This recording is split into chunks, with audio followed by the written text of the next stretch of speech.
Gostaria de comunicar aos portugueses que o Governo decidiu hoje mesmo dirigir à Comissão Europeia um pedido de assistência financeira.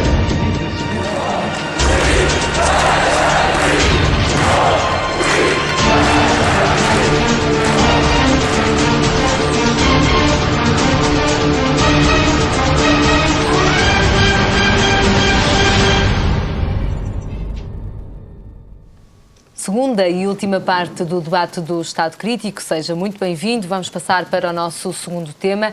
Começamos por falar da economia paralela, que em Portugal representa 19,3% do PIB, o que equivale a cerca de 33 mil milhões de euros por ano. Estes foram números revelados por um economista alemão, Friedrich Schneider.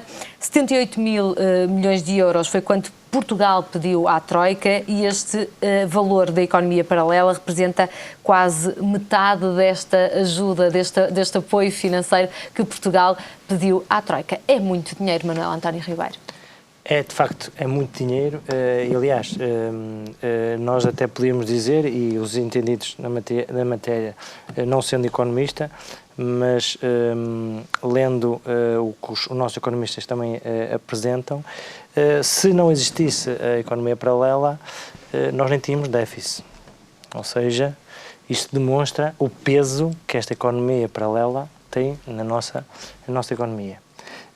Mas voltamos, leva-nos outra vez, então, mas porquê é que, mais uma vez, as medidas que até à data foram implementadas, mais uma catástrofe, ou seja, o aumento da economia paralela.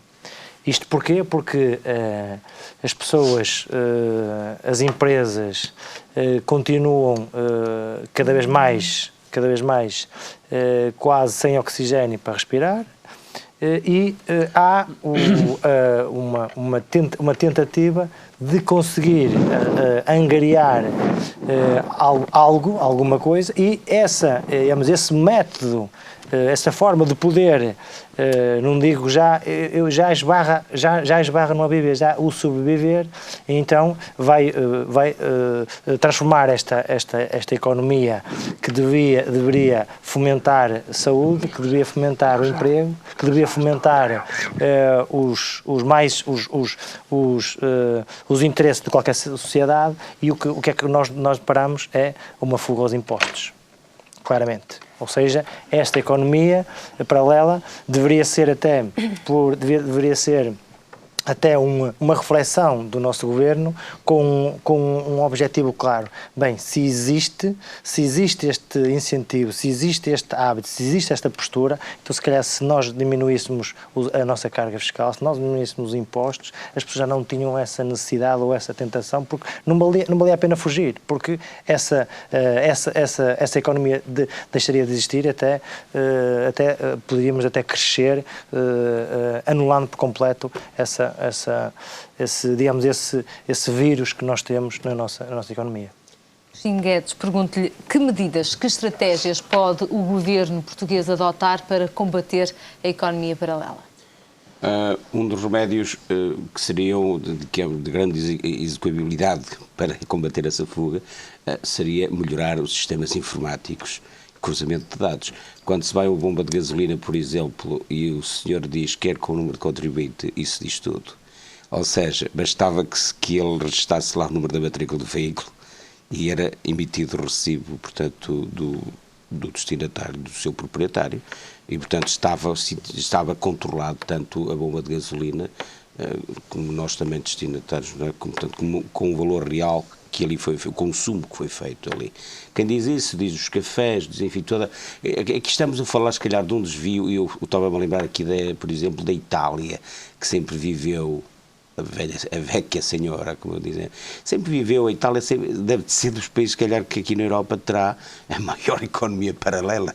Isso daquilo que eu, desde pequenino, ouvia, mesmo, não é? Quando estudei e tal, por aí fora, e já visitei a Itália várias vezes, aquilo vale tudo. Ainda agora vou lá brevemente, já estive em Milão no ano passado, e a nível, portanto, superior e tal, e conversa-se, e aquilo a Itália vive assim, e pode não ser em toda a Itália, mas é numa grande parte da Itália, e em todos os países há fuga aos impostos, E nos grandes países, a própria América, cada passo a gente ouve grandes celeumas de grandes fugas de capitais.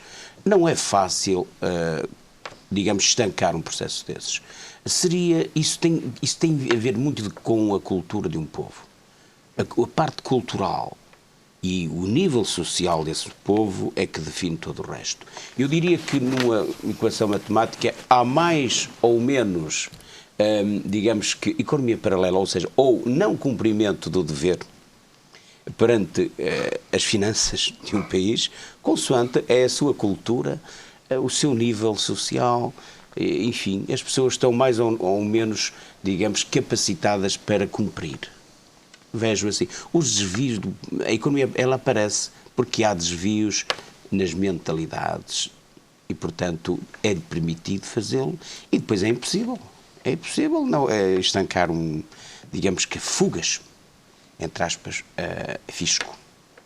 Esta é uma fuga, Narciso Miranda, é uma fuga bem pesada para o país. Se estas contas tiverem, de facto, se forem assim, 33 mil milhões de euros por ano, ou seja, quase a representar metade daquela ajuda que Portugal precisou para ter liquidez e para poder sobreviver, os tais 78 mil milhões, quer dizer, é uma coisa que está a sair muito cara e que deve fazer os nossos governantes pensarem.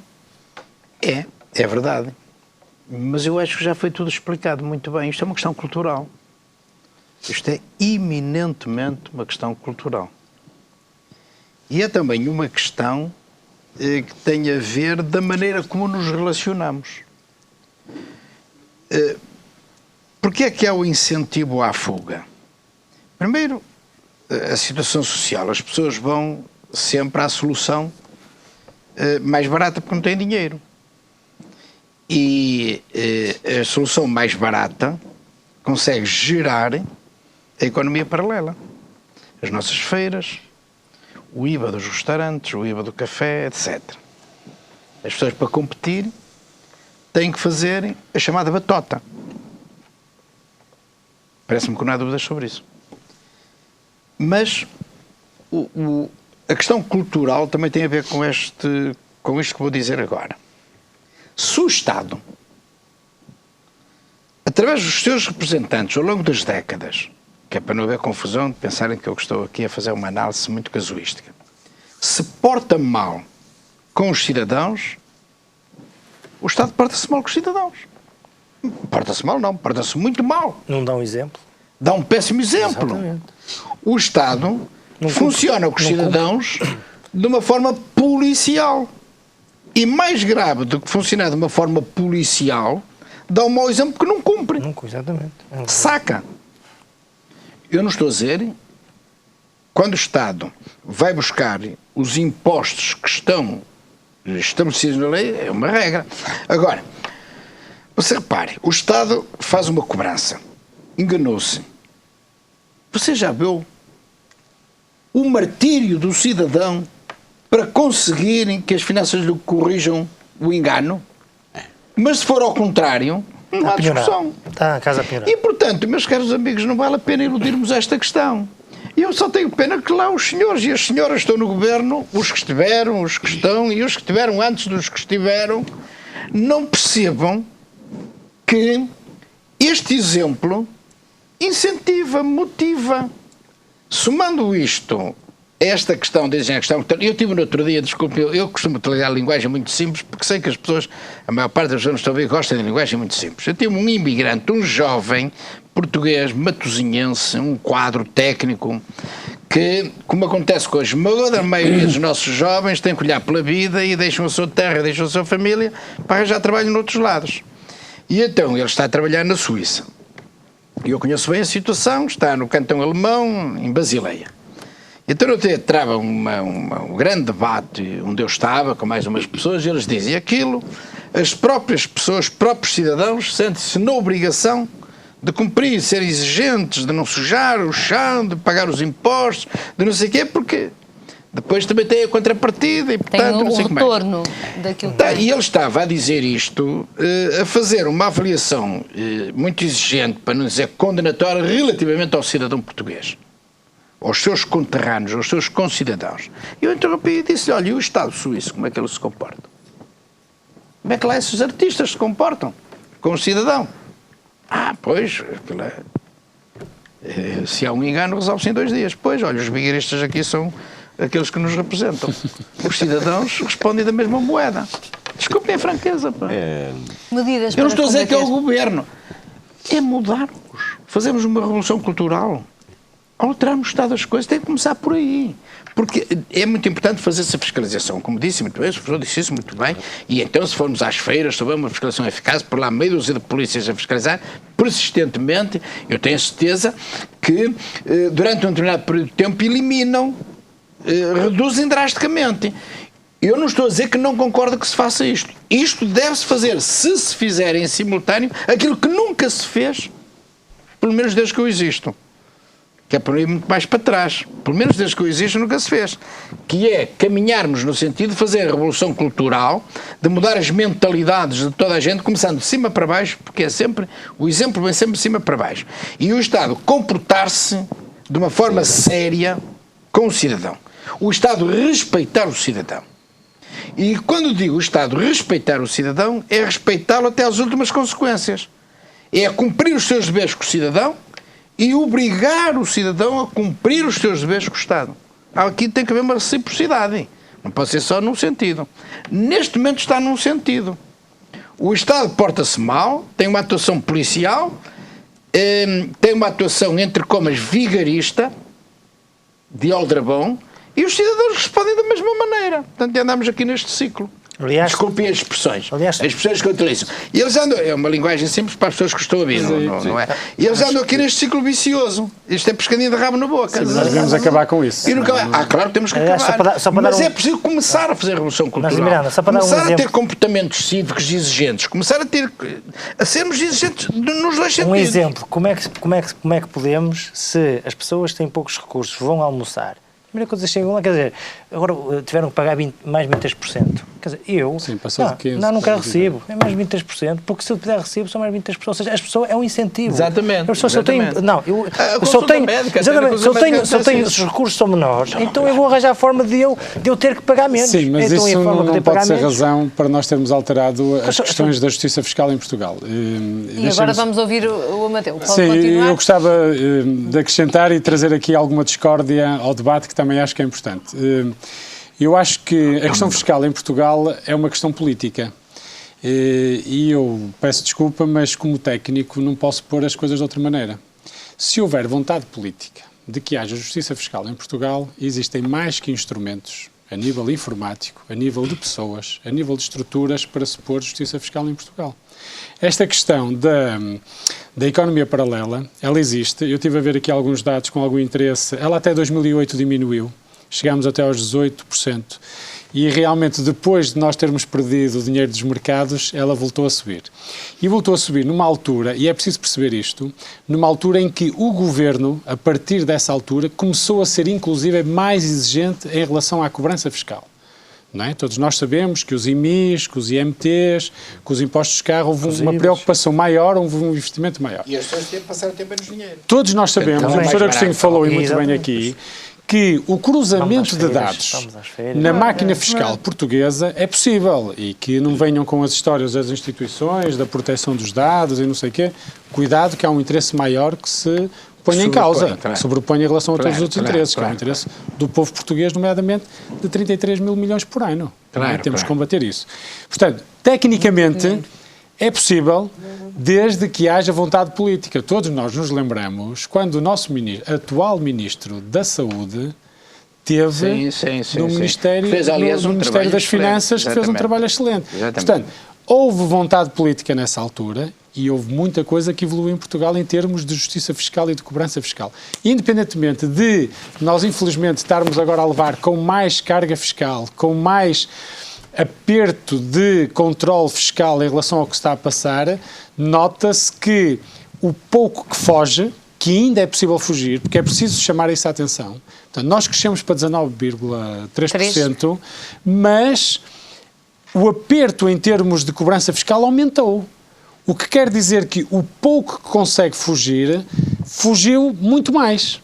Está a entender, Delfina? Portanto, é preciso termos esta noção em termos dos valores que estão aqui, porque em termos de economia fiscal aumentou bastante. E agora, eu tenho que acrescentar a última parte que eu acho que é fundamental. Eu espero que seja aquilo que eu estou à espera, que se calhar são os dados dos países nórdicos que o Amadeu gosta de trazer para o debate. Não são. Não é essa a questão. Os países nórdicos também sofrem um pouco com isto. Agora, os países nórdicos fazem uma coisa diferente, e agora ainda bem que fala nisso, que ao bocado eu estava a ouvir Narciso Miranda e estava-me a lembrar dessa parte, que é realmente o retorno. Não é?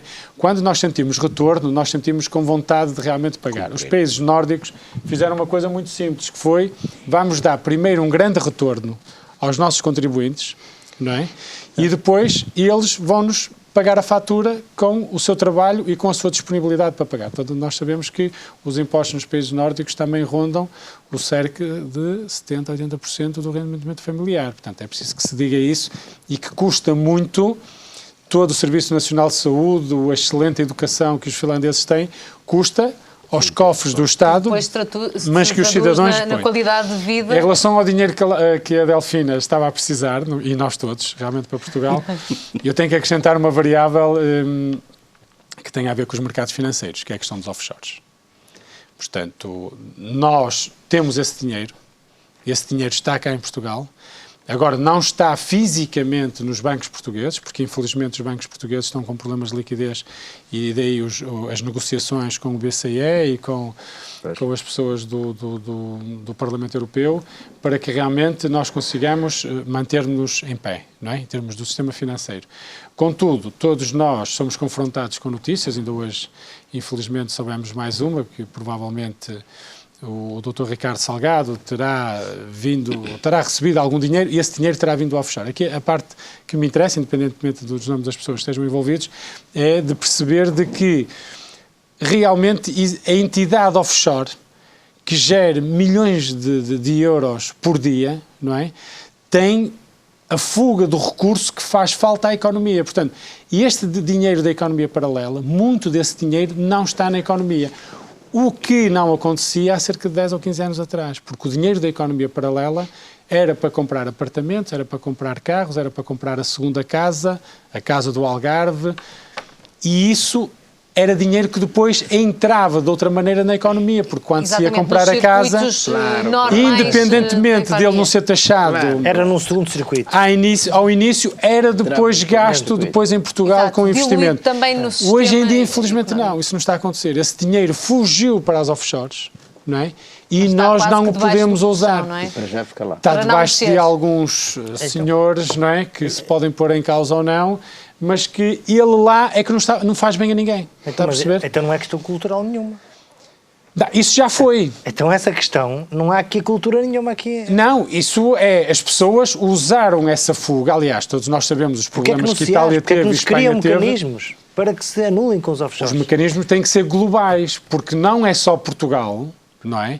Porque vamos lá devagarinho, não é? Não podemos ser ingênuos a esse nível. O governo português impõe regras apertadas aos offshores. Nós já temos para o lado, em relação à lavagem de dinheiro. E eles fogem para o outro lado, não é?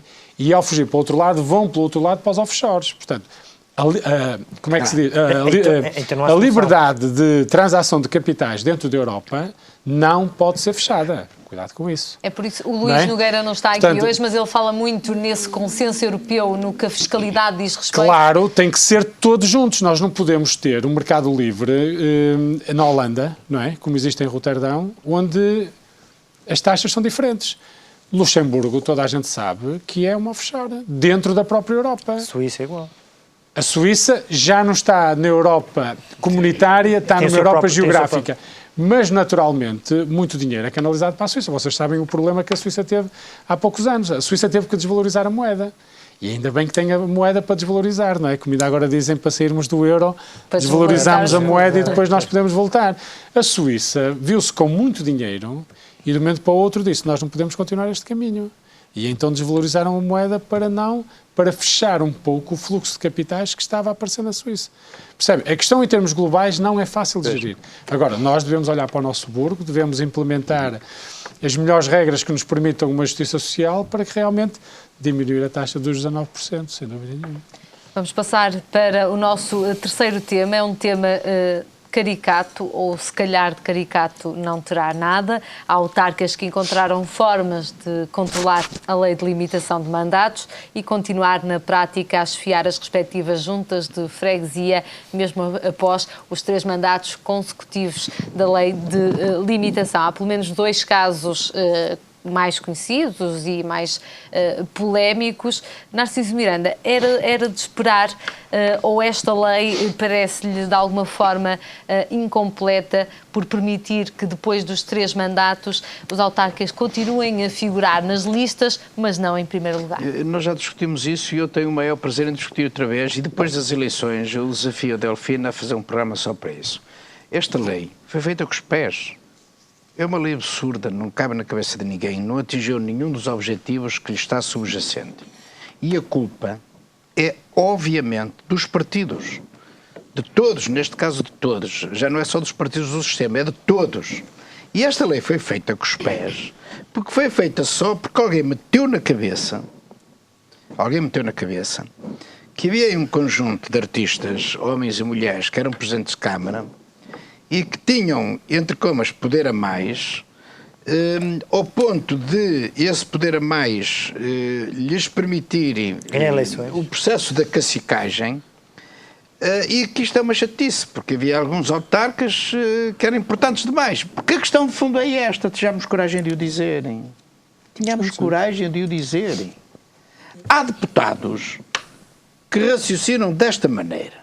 Epá, que grande chatice, eu sou representante da nação e tenho que entrar no autocarro, e o Presidente da Câmara tem um carro como motorista. Eu não estou a dizer que está bem, mas este é que é o complexo. Eu acho que isto nunca disse. Este é que é o verdadeiro complexo, esta é que é a grande questão.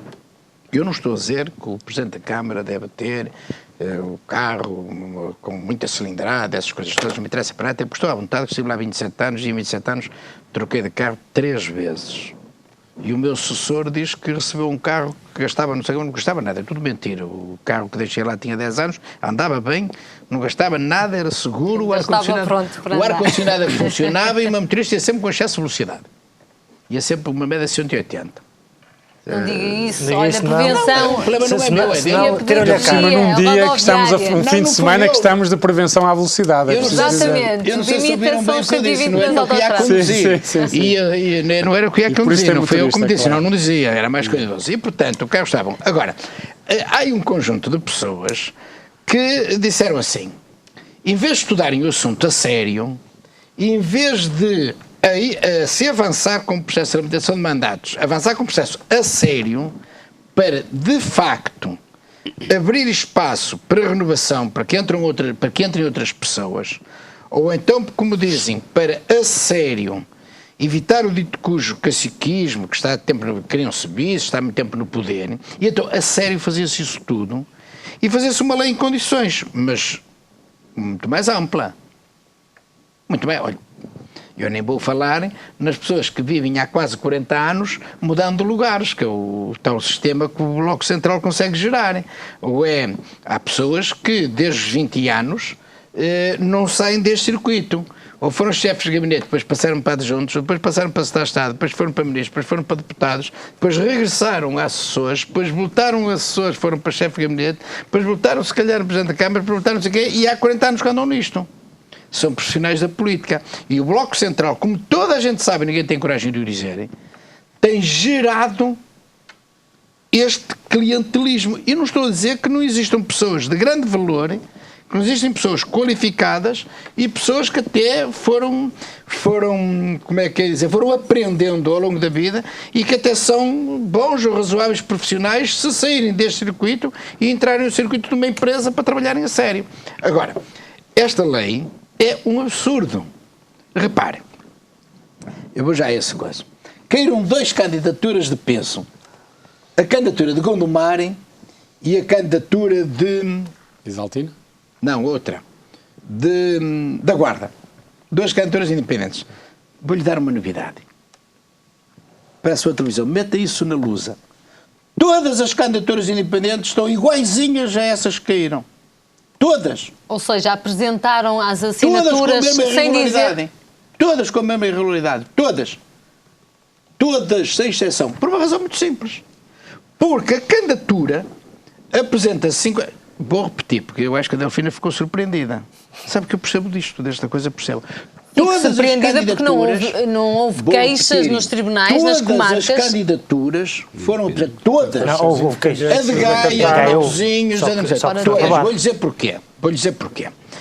As candidaturas são apresentadas oficialmente ao Tribunal 55 dias antes das eleições. 55 dias. Só que uma candidatura de um partido, para ser apresentada 55 dias antes na comarca, só precisa de uma certidão do partido. Faz a certidão, preenche os impressos com o nome dos candidatos e entregou. Isto faz-se em meia hora. A mesma candidatura para o mesmo órgão do independente também tem que preencher os papéis que se fazem em 5 ou 10 minutos, com os candidatos todos, que são escolhidos 8 dias antes. E a caixa com as assinaturas. Que são escolhidos 8 dias antes. Que são muitos. Há câmaras que têm 15 candidatos. 11 efetivos, a de Gondomar, por exemplo. Mas tem um pequeno pormenor. É que, em vez de apresentar um papel A4, que é a credencial do partido que lhe dá legitimidade, tem que apresentar uma porcentagem de assinaturas ou centenas consoante de a população. folhas com cerca de 4.000 assinaturas. E essas 4.000 assinaturas, quando são recolhidas, aqui está porque é que as candidaturas caíram, têm que ser reconhecidas, têm que serem recolhidas. Cada cidadão que vai lá assinar diz: sim senhor, eu sou o grupo de... como é que se chama? Sim, grupo de eleitores, grupo de cidadãos eleitores. Eu pertenço a este grupo de cidadão eleitor que apoia esta candidatura. No momento em que eu assino, eu tenho que conhecer quem é o número 1 da lista, o número 2, o número 3, o número 4, o número 5, o número 6, o número 7, o número 8, o número 10, mais os suplentes da Câmara da Assembleia Municipal. Nenhuma tem isso. Porque é quase impossível. Portanto, como vê, destrui tudo. Com este abultado completo. Tem que conhecer Poderá os haver candidatos. A questão que eu ponho em relação a isso é que devia de haver um modelo de recolha de assinaturas. É o que eu estou a dizer. Agora, diz assim, porque é que a justiça não atua? Há muitas listas que apresentaram os membros da lista já com muita antecedência e a recolha, por exemplo, Gondomar. Gondomar, eu sei que os membros dos vereadores que estavam na lista já sei desde abril. E estava no Facebook, portanto as pessoas podiam consultar. Não é no Facebook, já lá estavam lá na recolha das assinaturas? Podiam estar. Era aí que deveriam estar. Você pega em 100 folhas, ouça, você só consegue apanhar 4.000 assinaturas desta maneira. Você pega em 100 folhas e distribui uma ao Zé, outra ao Manel, outra ao Francisco, outra na banca da esquina da rua, não sei o quê, outra no mercado, outra não sei o quê. E agora imagina eu ter que lá pôr os nomes todos fixados na porta do mercado, mostrar a cada cidadão, mostra o bilhete de identidade, assina aqui, olha, leia primeiro. Sim, mas eu tanto e prova-se matematicamente que é impossível fazer isto. Eu não tenho dúvidas. Tanto quanto percebi, o problema estava na folha de recolha de assinaturas, que pelos vistos não estava devidamente identificado para quem as pessoas estavam a assinar. À partida, seria este o problema. Foi aquilo que me foi lido pelos jornais. E é isso que eu ponho em causa, nomeadamente para resolver, o Tribunal devia dizer, é este modelo que deve usar para recolher assinaturas. E esse modelo devia estar... Narciso Miranda foi candidato independente há 4 anos. Eu fui candidato uma vez há 4 anos e, portanto, a minha sorte, que foi a mesma sorte de todos os candidatos independentes que se safaram nesta selva... Foi ninguém a ter apresentado queixa? Exatamente. Claro. Era o primeiro ano também, quando eu sei... Senão eles devem estar a bater palmas, devem ter, no dia que o Tribunal Constitucional inviabilizou a candidatura de Gondomar e a candidatura da Guarda, devem ter, eu acho que deviam ter aberto muitas garrafas de champanhe. Também acho que houve um problema político em relação a... Portanto, é um problema político grave, que distorce a democracia e que faz com que, eu desviei a sua pergunta, não era esta, faz com que aconteçam estes fenómenos que ninguém discute, ninguém quer discutir. Ninguém quer discutir isto. Ninguém quer discutir a sério isto. Não, eu quero discutir. Ninguém quer discutir a sério o IVA. Ninguém quer discutir a sério. Não, isso foi importante, a divulgação que o Narciso Miranda fez. Você quer que eu lhe diga uma coisa? Há uma lei portuguesa, olha, posso só para lhe demonstrar que isto é uma brincadeira, para dizer uma chuchadeira, uma banalidade, que eu acho que nem na África, nem no terceiro mundo isto acontece. E os meus 3 colegas desafios a negarem-me. Há uma lei portuguesa do Parlamento aprovada, acho que por unanimidade, e promulgada por Presidente da República, por um Presidente da República que diz assim: qualquer candidatura independente, o símbolo, no boletim de voto, o símbolo não tem símbolo, não tem direito. Porque eles são um conjunto de malfeitores e, portanto, o que tem lá está escrito como eu estou a dizer. Tem um número romano de 1 a 20 que é sorteado, o número, se é o 15, se é o 3, se é o 2, é sorteado pelo juiz da comarca onde é apresentada a lista, na presença de todos os representantes das outras listas. Ouça, está na lei, mas toda a gente tem símbolo. Não. Eu acho que sai sempre o número 5. Em Gaia é um verde. Eu acho que sai sempre o número 5 romano. Que é o 5. Não sei porquê sai sempre o número 5 romano. Isto é uma mentira. E desculpe uma coisa, e eu estou à vontade, que foi o primeiro cidadão português há 4 anos que levantei este problema, que disse isto é inconstitucional. Já agora qual era o seu símbolo, Narciso Miranda, há 4 anos? E tive que arranjar em 2 horas porque eu não contava. Não, mas era um usou coração. O número romano? Era um coração. Não, qual o número romano? Aí fez questão e foi alterado. Fui eu, só um jornal que deu importância, que foi o Jornal de Notícias, presto-lhe uma homenagem, no outro dia eu critiquei 2 vezes, foi o Jornal de Notícias, que aliás deu uma página sobre isso, porque eu cheguei ali e disse assim, esta lei é inconstitucional. E as pessoas ficaram a olhar, mas como é que é possível? O homem deve estar maluco. Toda a gente deve ter chamado maluco. Esta lei é inconstitucional. Sim, o meu mandatário, que é hoje muito conhecido, que é o Pereira Pinto, preste-me a minha homenagem, que é o homem eterno. Concluir, e ele chegou lá e apresentou o requerimento ao juiz, um requerimento muito simples, é inconstitucional. Porque tem que haver igualdade de direitos, não sei o que. E a senhora juíza que recebeu o juiz é inconstitucional, não é de nenhuma. Pronto. A lei morreu, mas mantém-se, passaram-se 4 anos e o Parlamento não perdeu 1 minuto a corrigir a lei, que é inconstitucional, mantém-se a lei. Agora, sobre os presidentes de junta, isso em 1 minuto, porque eu tenho que ouvir isso está a dizer dos presidentes de junta é o normal, como é normal termos vereadores e vice-presidentes há 24 anos. Sempre a mudar de cadeiras. Claro, mantém-se. Esta lei é um buraco. Guedes, qual é a sua opinião sobre esta questão? Sobre o a lei de limitação e a questão de termos não candidatos a figurar como o primeiro da lista, mas em segundos e em terceiros lugares, que dizem já que serão eles a governar os destinos desta junta. Seria um pouco salomónico. Até nós, por exemplo, eu sou diretor de uma escola, até nós temos também o número de mandatos também já limitados. Com base, se calhar, naquilo que se aplica à política em si, na pura. Porque também podemos renovar mandato, como foi o caso este ano, para todos no país, onde aconteceu, e depois o próximo já será por candidatura outra vez, e depois temos um período de nojo. Temos que concorrer fora da nossa comunidade educativa. Ora, não fará muito sentido. E concordo com o Narciso Miranda nesse sentido. Ou seja, quando se é pessoa de bem e se está em prol de um coletivo local, deve ser dada a oportunidade de continuidade, até prova em contrário. Porque se for má pessoa é condenado. Claro, e para isso existe a justiça.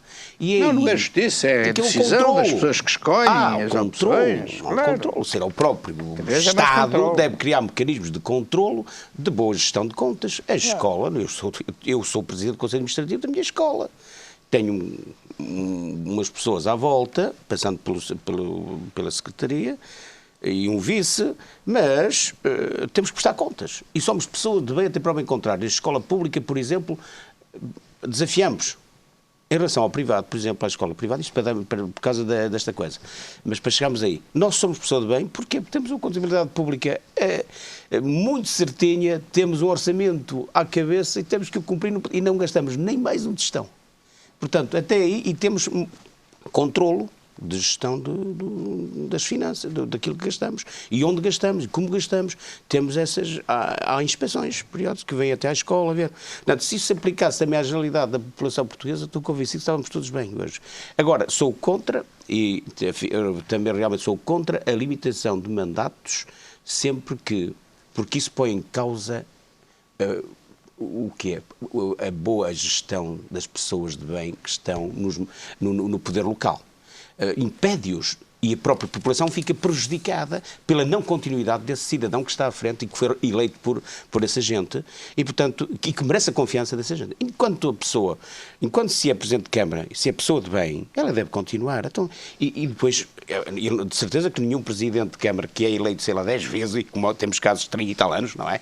Desde 25 de Abril, por exemplo, não apontou pois, claro, não andou a apontar em cada eleição uma pistola ou a ameaçar as pessoas. Claro. Quer dizer, foi pessoa de bem. É pessoa de bem, o povo reconhece. Manuel António Ribeiro, qual é a sua opinião? Deixe-me só aqui corrigir o meu colega Narciso Miranda. A candidatura em Gaia, Guilherme Aguiar de Gaia, o símbolo é o número 5, letra romana, o V. Só esta pequena correção. Sobre a questão... Não, ao contrário. Sim, não dizer que não existe, mas existe. Mas ele não quis apresentar o símbolo? Não foi aceito o símbolo. Pois não, porque não foi aceito porque apresentou uma coisa ilegal, apresentou um monumento nacional e não pode. E depois, claro, mas isso... É que não, a questão é para dizer que não existe nenhuma, mas existe. Está bem, eu falei no sentido figurado, claro. Eu tenho certeza sobre, que existe mais. sobre a questão, é lógico que, digamos, isto é outra forma. Nós há bocadinho discutíamos a economia paralela. E agora estamos a discutir a outra economia paralela, que é outra forma de contornar a lei. E isto leva-nos aqui a duas questões. Primeira, discutíamos há bocadinho a questão das listas que não foram aprovadas, por a questão de que ou se o nome do candidato à Câmara é o mesmo nome que está no candidato à Assembleia, ou se o número do eleitor na lista do candidato à Câmara está exatamente igual ao que está à Assembleia, ou seja, há esta diferença de dados. Logo aí equaciona-se se as listas estão ou não estão bem formadas. Mas há aqui uma questão que se coloca. Para constituir um partido, e eu estou à vontade para dizer isso... São precisas menos assinaturas. São precisas 750 assinaturas. Mas vamos constituir partidos por todo lado. Como é que é possível, se qualquer um de nós quisermos ser candidatos a uma Câmara, a uma Junta, por exemplo, o caso de Gondomar ou o caso de Gaia... Neste momento teríamos mais 80 partidos, se todos os independentes tivessem formado partidos. Ou seja, repare, veja a desculpa, ou seja, eu constituo um partido por 750 assinaturas e a seguir posso-me candidatar, posso nomear os candidatos que eu quiser por todo o país. Mais ainda, inclusive, eu posso ir, ou tenho a possibilidade de ir ao tribunal, como disse aqui o nosso amigo Narciso Miranda, e em 10 ou 15 minutos resolvo o meu assunto, enquanto que o independente tem que ir para lá com um carrinho, com uma mala de viagem para submeter. Pergunto, então se eventualmente, já para não falar na questão do IVA, que já foi aqui falado noutros programas, de que relativamente aos partidos e as candidaturas independentes, ou seja, esta discrepância e também os apoios do Orçamento de Estado, o dinheiro que sai para apoiar as candidaturas mandatárias por partidos e as candidaturas independentes. Ou seja, esta luta digamos, desigual, o que é que origina? Origina é que não digo vale tudo, mas tentam valer tudo com o objetivo de conseguir ter os mesmos direitos ou a mesma igualdade relativamente aos partidos. Manuel António Ribeiro disse 750 assinaturas. São 7.500. Para um partido, Para um partido. 7.500. Só que só se pede uma vez. Exatamente, não é mas preciso pede uma vez eleição para todos, exatamente. Amadeu. Agora assim para terminarmos. Eu hoje estou a discordar muito e vou discordar dos nossos colegas, apesar de que não retiro uma vírgula àquilo que eles disseram e que eu concordo, não é? Eu concordo no aspecto de que é preciso mais justiça e que é preciso fazer mais alguma coisa pelas autarquias. De qualquer forma, discordo da questão da limitação dos mandatos. Eu vou-vos explicar porquê. A questão da limitação dos mandatos, para mim, é preocupante a partir do momento em que eu vejo, por exemplo, um Presidente de Junta, um Presidente de Câmara, a partir do momento em que está eleito, a usar todos os seus instrumentos que estão ao seu dispor, que são indivíduos, mas que é difícil controlar e naturalmente eles usam, para poderem fazer campanha para vencerem no mandato seguinte. A partir do momento em que eu não consigo fazer uma independência a este processo, eu tenho que pôr em causa a limitação dos mandatos. Eu tenho que ser a favor da limitação dos mandatos. Só por isso, portanto, eu não retiro nada daquilo que vocês disseram, concordo plenamente, as pessoas com mais competência muitas das vezes são postas fora do processo, tudo bem. Agora tenho este problema. Quem está no poder. E eu, este problema, só o resolvo com a questão da limitação dos mandatos. Peço desculpa. Quando me arranjarem um instrumento melhor. Não é essa questão. Eu poderei pôr em causa. Ou então com 3 meses antes. A questão da lei está com lacunas. Isso aí é o outro tema. É o tema da economia paralela, é o tema dos valores das pessoas que estão envolvidos. E eu aí gostava de acrescentar outra coisa. Muitas das vezes as pessoas põem pessoas à frente da lista para que depois, na expectativa de que elas saiam da lista, e muitas das vezes elas não saem. Cuidado com isso. Verdade. Mas posso fazer uma pergunta? Cuidado com as isso. campanhas estão a ser feitas. Claro, e as pessoas moldes, têm uma determinada expectativa na campanha e que depois têm uma determinada expectativa de que as pessoas saiam para elas poderem subir, porque foi esse o negócio anterior e depois esse negócio não se verifica. A cadeira contagia. Não é? Portanto, a cadeira contagia e é um problema. Posso fazer uma pergunta? Outra questão, deixa-me só acabar em relação ao raciocínio que eu acho que é importante, que é, mais uma vez, a comunicação social, não é? Deve ter um papel preponderante na divulgação destas questões de pessoas que tentam aldrabar a lei para que realmente consigam depois chegar ao mesmo fim. Para quê? Para que os eleitores estejam o mais elucidados possíveis, para que, na sua votação, consigam votar o mais consciente e mais informados possível em relação ao processo eleitoral. Qual era a nota, Narciso Posso fazer uma pergunta rapidamente? Força, diga. Aquilo tudo que disse para justificar a limitação dos mandatos, que eu concordo, portanto nós não estamos nada em desacordo, acha que só o Presidente da Câmara e o Presidente da Junta que faz gerar esses riscos? O Vice-Presidente da Câmara não, o Vereador o tempo inteiro não? Claro que não, mas há uma polarização normalmente de uma imagem normalmente de um presidente... nas câmaras grandes, nas maiores câmaras do país, eu falo com conhecimento de causa, normalmente o Presidente delega, nem preciso sair do Porto, delega no Vereador ou no Vice-Presidente a responsabilidade do urbanismo. Exato.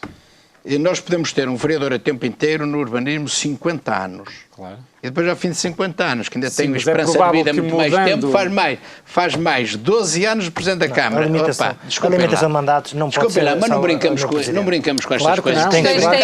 Tem que ir mais a fundo, Quer dizer, tem que ir mais a fundo. O meu sucessor, o Presidente da Câmara, Matosinhos, foi meu vereador a tempo inteiro, 16 anos, profissional da política, profissional autárquico, com vencimento, não fez mais nada na vida. Eu não estou a criticar, é a lei que impõe. E ao fim destes anos todos, ele faz mais 12 anos como Presidente da Câmara. Sim, Desculpa lá, mas esta lei é melhor a rasgá-la. Quando muda o Presidente, é suposto também mudarem os vereadores, ou nomeadamente a equipa.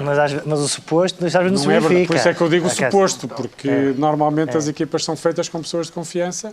E a lei, se calhar, teria que ir mais a fundo. Mas o papel da comunicação social é importante. E vamos ver o rescaldo também das autárquicas que se aproximam. Eu agradeço aos 4 a presença neste debate, até 2 a 8 dias. Agradeço-lhe assim em especial, Marco, encontro consigo na próxima sexta-feira em mais um Estado Crítico. Até lá, bom fim de semana.